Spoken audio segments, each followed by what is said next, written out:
Corona ಸ್ಫೋಟಗೊಂಡಿದೆ. ಆಶ್ರಮದ 210 ಮಂದಿಯಲ್ಲಿ corona positive ಪತ್ತೆಯಾಗಿದೆ. ಬಹುತೇಕ ವೃದ್ಧರು, ಮನೋರೋಗಿಗಳಿರುವ ಸಿಲೋನ್ ಆಶ್ರಮ ಇದೀಗ ಕೊರೋನಾದಿಂದ ತತ್ತರಿಸಿ ಹೋಗಿರುವಂತದ್ದು. ಆಶ್ರಮದಲ್ಲಿ 210 ಜನಕ್ಕೆ ಕೊರೋನಾ ಪಾಸಿಟಿವ್ ಪತ್ತೆಯಾಗಿದೆ. ಬಹುತೇಕ ವೃದ್ಧರು, ಮನೋರೋಗಿಗಳು ಈ ಆಶ್ರಮದಲ್ಲಿದ್ದಾರೆ. ಅವರುಗಳಿಗೆ ಇದೀಗ ಸಾಕಷ್ಟು ಸಮಸ್ಯೆ ಆಗ್ತಾ ಇದೆ. ಯಾಕಂದ್ರೆ 200ಕ್ಕೂ ಹೆಚ್ಚು ಪಾಸಿಟಿವ್ ಕೇಸ್ ಪತ್ತೆಯಾಗಿದೆ. ಈ ಆಶ್ರಮದಲ್ಲಿ ಸೋಂಕಿತರನ್ನ ಕೋವಿಡ್ ಕೇರ್ ಸೆಂಟರ್ಗೆ ಸ್ಥಳಾಂತರ ಮಾಡೋದಕ್ಕೆ ನಿರ್ಧಾರವನ್ನ ಕೈಗೊಳ್ಳಲಾಗಿದೆ. ಧರ್ಮಸ್ಥಳದ ರಜತಾದ್ರಿ ವಸತಿ ಗೃಹಕ್ಕೆ ಅವರನ್ನ ಸ್ಥಳಾಂತರ ಮಾಡೋದಕ್ಕೆ ತೀರ್ಮಾನ ಕೈಗೊಳ್ಳಲಾಗಿದೆ. ಸೋಂಕಿತರ ಸ್ಥಳಾಂತರಕ್ಕೆ ಬೆಳ್ತಂಗಡಿ ಶಾಸಕ ಹರೀಶ್ ಪುಂಜಾ ನಿರ್ಧಾರ ಮಾಡಿದ್ದಾರೆ.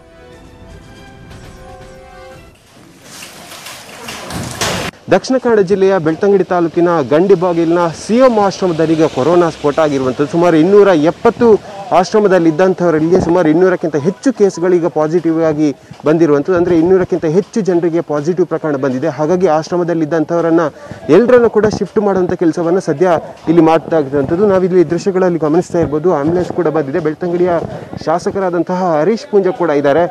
ಕಳೆದ ಹಲವಾರು ದಿನಗಳಿಂದ ಸ್ವಲ್ಪ ಮಂದಿಗೆ ಪಾಸಿಟಿವ್ ಆಗ್ತಾ ಇದ್ರು. ಆದರೆ ಇದೀಗ ಮಾಸಾಗಿ ಟೆಸ್ಟ್ ಮಾಡಿದಂಥ ಸಂದರ್ಭದಲ್ಲಿ ಸುಮಾರು 270 ಜನರಲ್ಲಿ ಸುಮಾರು 200ಕ್ಕಿಂತ ಹೆಚ್ಚು ಜನರಿಗೆ ಪಾಸಿಟಿವ್ ಪ್ರಕರಣ ಕಂಡು ಬಂದಿರುವಂಥದ್ದು. ಹಾಗಾಗಿ ಎಲ್ಲರನ್ನ ಇದೇ ಆಶ್ರಮದಲ್ಲಿ ಇಟ್ಕೊಂಡ್ರೆ ಬಹಳಷ್ಟು ಕಷ್ಟ ಆಗುತ್ತೆ, ಪರಿಸ್ಥಿತಿಯನ್ನು ನಿಯಂತ್ರಣ ಮಾಡೋಕ್ಕೆ ಬಹಳಷ್ಟು ಕಷ್ಟ ಆಗುತ್ತೆ ಅನ್ನೋ ದೃಷ್ಟಿಯಲ್ಲಿ ಈಗ ಅವರನ್ನು ಶಿಫ್ಟ್ ಮಾಡುವಂಥ ಕೆಲಸವನ್ನು ಕೂಡ ಮಾಡ್ತಾ ಇರುವಂಥದ್ದು. ಸದ್ಯ ಬೆಳ್ತಂಗಡಿಯ ಶಾಸಕರೇ ಶಿಫ್ಟ್ ಮಾಡುವಂಥ ಮುತುವರ್ಜಿಯನ್ನು ಕೂಡ ಹಾಕಿಕೊಂಡಿರುವಂಥದ್ದು. ಯಾಕೆಂದರೆ ನೆರೆಯ ಗ್ರಾಮ ಪಂಚಾಯತ್ ವ್ಯಾಪ್ತಿಗೆ ಒಳಪಟ್ಟಿರುವಂಥ ಪ್ರದೇಶ ಇದಾಗಿರೋ ಕಾರಣಕ್ಕಾಗಿ ಈ ಗ್ರಾಮ ಪಂಚಾಯತ್ ವ್ಯಾಪ್ತಿಯಲ್ಲಿ ಸಾಕಷ್ಟು ಪ್ರಕರಣಗಳು ಕೂಡ ಕಂಡು ಬರ್ತಾ ಇತ್ತು. ಮತ್ತು ಈ ಗ್ರಾಮದಲ್ಲಿ ಸುಮಾರು ಕಳೆದ ವಾರ 1 ವಾರಗಳ ಕಾಲ ಸೀಲ್ ಡೌನನ್ನು ಮಾಡಲಾಗಿತ್ತು. ಇದರ ಹೊರತಾಗಿಯೂ ಕೂಡ ಸಾಕಷ್ಟು ಮಂದಿಗೆ ಪಾಸಿಟಿವ್ ಪ್ರಕರಣಗಳು ಕೂಡ ಸದ್ಯಕ್ಕೆ ಕಂಡು ಬರ್ತಾ ಇರುವಂಥದ್ದು. ಪ್ರಮುಖವಾಗಿ ನೆರೆಯ ಗಂಡಿಬಾಗಿಲಿನ ಸಿಯೋನ್ ಆಶ್ರಮದಲ್ಲಿ ಈಗ ಪಾಸಿಟಿವ್ ಪ್ರಕರಣಗಳು ಅತಿ ಹೆಚ್ಚಾಗಿ ಕಂಡು ಬರ್ತಾ ಇದೆ. ಇಲ್ಲಿ ಎಲ್ಲರೂ ಕೂಡ ಸಾಕಷ್ಟು ಮಂದಿ ವೃದ್ಧರು ಕೂಡ ಇದ್ದಾರೆ ಮತ್ತು ಮಹಿಳೆಯರು ಕೂಡ ಇದ್ದಾರೆ, ಸಣ್ಣ ಪುಟ್ಟ ಮಕ್ಕಳು ಕೂಡ ಇದ್ದಾರೆ. 15 ಮಕ್ಕಳಿಗೆ ಪಾಸಿಟಿವ್ ಕಂಡು ಬಂದಿತ್ತು. ಹಾಗಾಗಿ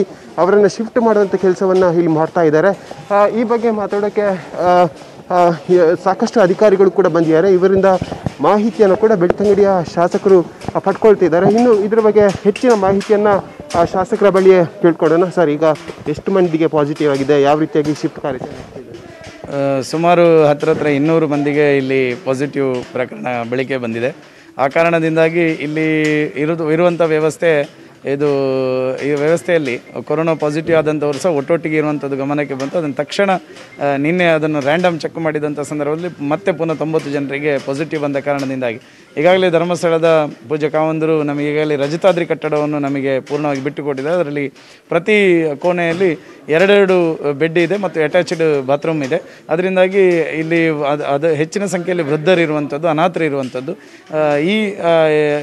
ಈ ದಟ್ಟಣೆಯನ್ನು ತಪ್ಪಿಸುವ ದೃಷ್ಟಿಯಿಂದ ಮತ್ತು ಇದಕ್ಕೆ ಪ್ರತ್ಯೇಕವಾಗಿರ್ತಕ್ಕಂಥ ವ್ಯವಸ್ಥೆ ಮಾಡತಕ್ಕಂಥ ದೃಷ್ಟಿಯಲ್ಲಿ ತಕ್ಷಣಕ್ಕೆ ಈಗಾಗಲೇ ನಾವು ವ್ಯವಸ್ಥೆ ಮಾಡಿದ್ದೇವೆ. ಆಂಬ್ಯುಲೆನ್ಸ್ ಮೂಲಕ ಅವರನ್ನು ಪ್ರತ್ಯೇಕವಾಗಿರಿಸಿ ಅವರಿಗೆ ಚಿಕಿತ್ಸೆ ಕೊಡತಕ್ಕಂಥ ನಿಟ್ಟಿನಲ್ಲಿ ರಜತಾದ್ರಿಗೆ ಅವರನ್ನು ಶಿಫ್ಟ್ ಮಾಡ್ತಕ್ಕಂಥ ಕೆಲಸ ಕಾರ್ಯಗಳನ್ನು ಮಾಡ್ತಾ ಇದ್ದೇವೆ. ಬೆಳ್ತಂಗಡಿ ತಾಲೂಕಿನಲ್ಲಿ ಅತಿ ಹೆಚ್ಚಾಗಿ ಪ್ರಕರಣಗಳು ಕೂಡ ಕಂಡು ಬರ್ತಾ ಇದೆ. ಕೆಲವು ಗ್ರಾಮಗಳು ಈಗಾಗಲೇ ಸೀಲ್ ಡೌನ್ ಆಗಿದೆ, ಇನ್ನೂ ಕೆಲವು ಗ್ರಾಮಗಳು ಸೀಲ್ ಡೌನ್ ಆಗುವ ಹಂತದಲ್ಲಿದೆ. ಹಾಗಾಗಿ ಜಿಲ್ಲಾಡಳಿತ ಈ ತಾಲೂಕಿಗೆ ಅತ್ಯಂತ ಗಮನ ಹರಿಸುವಂಥ ಸಾಧ್ಯತೆಗಳು ಕೂಡ ಇದೆ ಮತ್ತು ಅದು ಅವಶ್ಯಕವಾಗಿ ಕೂಡ ಇರುವಂಥದ್ದು. ಕಿಶನ್ ಶೆಟ್ಟಿ, ನ್ಯೂಸ್ 18 ಕನ್ನಡ, ಮಂಗಳೂರು.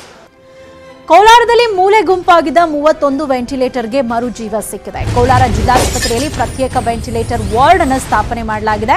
ಕೋಲಾರ ಸಂಸದ ಮುನಿಸ್ವಾಮಿ ಸಹಕಾರದಿಂದ ವೆಂಟಿಲೇಟರ್ಗಳು ಕೊಳಿತ ಬಿದ್ದಿದ್ವು. ಇದೀಗ ಅವುಗಳಿಗೆ ಮರುಜೀವವನ್ನ ಕೊಡಲಾಗಿದೆ. ತಜ್ಞರ ಕೊರತೆ, ತಾಂತ್ರಿಕ ಕಾರಣದಿಂದ ವೆಂಟಿಲೇಟರ್ಗಳು ಬಳಕೆಯಾಗದೆ ಹಾಗೆ ಉಳಿದಿದ್ವು. 2020ರಲ್ಲಿ PM ಕೇರ್ಸ್ ಟಾಟಾ ಸಂಸ್ಥೆ ಈ ಒಂದು ವೆಂಟಿಲೇಟರ್ಗಳನ್ನು ಕೊಟ್ಟಿತ್ತು. ಖಾಸಗಿ ತಜ್ಞರನ್ನ ಕರೆಸಿ 6 ದಿನದಲ್ಲಿ ವೆಂಟಿಲೇಟರ್ಗಳನ್ನು ತಂಡ ಜೋಡಿಸಿದೆ. 3 ಲಕ್ಷಕ್ಕೂ ಹೆಚ್ಚಿನ ಹಣ ವ್ಯಯಿಸಿ ವೆಂಟಿಲೇಟರ್ ಅನ್ನು ಸಿದ್ಧಪಡಿಸಲಾಗಿದೆ. ಬೆಂಗಳೂರಿನ ಟೀಮ್ ಕೋಲಾರ ಜಿಲ್ಲಾಸ್ಪತ್ರೆಯಲ್ಲಿ 31 ವೆಂಟಿಲೇಟರ್ಗಳ ಸಹಿತ ಪ್ರತ್ಯೇಕ ವಾರ್ಡ್ ಸ್ಥಾಪನೆ ಮಾಡಲಾಗಿರುವಂಥದ್ದು. ಜಿಲ್ಲಾಸ್ಪತ್ರೆಯ ಐಸೋಲೇಷನ್ ವಾರ್ಡ್ನಲ್ಲಿ ಸಂಸದ S ಮುನಿಸ್ವಾಮಿ ಇದನ್ನ ಪರಿಶೀಲನೆ ಮಾಡಿದ್ದಾರೆ. ನಮ್ಮಲ್ಲಿ ಏನೀಗ ನುರಿತ ವೈದ್ಯರು ಬೆಂಗಳೂರಿಂದ ಬರ್ತಾರೆ, ಅವ್ರು ಇಲ್ಲೇ ಇದ್ದು ಸತತವಾಗಿ ಕರೋನಾ ನಮ್ಮಲ್ಲಿ ಕಡಿಮೆ ಆಗೋವರೆಗೂ ಇಲ್ಲೇ ಇದ್ದು ನಮ್ಮಲ್ಲಿರ್ತಕ್ಕಂಥ ಡಾಕ್ಟರ್ಗಳಿಗೆ ಮತ್ತು ಸೀನಿಯರ್ ನರ್ಸ್ಗಳೇನಿದ್ದಾರೆ ಅವರಿಗೆ, ಸಿಸ್ಟರ್ಸ್ಗೆ, ಸ್ಟಾಫ್ಸ್ಗೆ ಟ್ರೈನಿಂಗ್ ಕೊಟ್ಟು ಇದನ್ನು ಯಾವ ಥರ ಮಾಡಬೇಕು, ಯಾವ ಥರ ಇದು ಮಾಡಬೇಕು ಅಂತೇಳಿ ಅದನ್ನು ಹೇಳ್ಕೊಟ್ಟು ಮುಂದಿನ ದಿನಗಳಲ್ಲಿ ಇವರು ಬೆಂಗಳೂರಿಂದ ಅಂತ ಬಂದಂಥ ತಂಡ ವಾಪಸ್ ಹೋದರೆ ನಮ್ಮಲ್ಲಿರ್ತಕ್ಕಂಥ ಏನು ಸಿಬ್ಬಂದಿ ಇದ್ದಾರೆ, ವೈದ್ಯರ ತಂಡ ಇದ್ದಾರೆ, ಇವರೇ ಇದನ್ನು ಮುನ್ನಡೆಸಬೇಕು. ಆ ನಿಟ್ಟಿನಲ್ಲಿ ಇವತ್ತೇನು ಕೆಲಸ ಮಾಡ್ತಾ ಇದ್ದೀರಿ. ನಮ್ಮಲ್ಲಿ ಸುದ್ದಿ ಮುಂದುವರೆದೆ, ಚಿಕ್ಕ ಬ್ರೇಕ್ ಆದ್ಮೇಲೆ.